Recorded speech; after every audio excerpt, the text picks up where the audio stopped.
We're taking a look at images of the Chinese spy balloon that were spotted over the Carolina coast. We have now learned just in the last 10 minutes or so that spy balloon has in fact been shot down over the Carolina coast. It seems as if in the Atlantic Ocean, and we're getting word now from U.S. officials that they are currently gathering up that debris or attempting to gather up that debris. And as I've had conversations with General Twitty, along with Mark Polymeropoulos and our own Dan DeLuce over the last hour or so, the likelihood is for our own intelligence gathering to be happening here when it comes to that debris and what they can really kind of glean from this Chinese spy balloon. We're going to be learning more over the next couple of hours as we learn how this operation actually went down, really, and what China's intentions were, and the timing, of course, of all of this, as we've talked about this diplomatic dance happening overseas.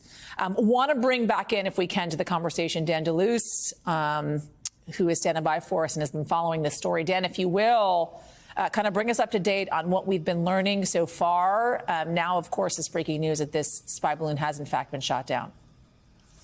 Yeah, so we've really seen the end of at least this episode, this chapter of the episode, since we learned that a Chinese surveillance balloon, according to the Pentagon, was spotted floating over U.S. airspace. We first learned about it when it was over Montana. It made its way through the continental U.S., through the heartland, over Missouri, ended up in North Carolina and South Carolina today, then over the Atlantic Ocean. The U.S. has downed this balloon, and as you said, they are now trying to recover whatever debris they can and to exploit whatever equipment they can retrieve. Anthony Blinken, the Secretary of State, postponed a really important, significant visit to China yesterday after this whole balloon episode came about. So it's obviously aggravated tensions between the two countries.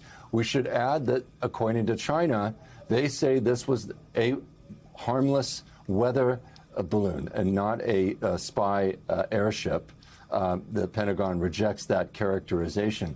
I think there's there are many questions here, one of which is what we don't know about what the Chinese have been doing prior to this. Are there other instances of similar balloons in and around North America, the United States, or possibly drones? What have the Chinese been up to? And maybe the intelligence community knows, but they haven't shared that with the public because it's classified.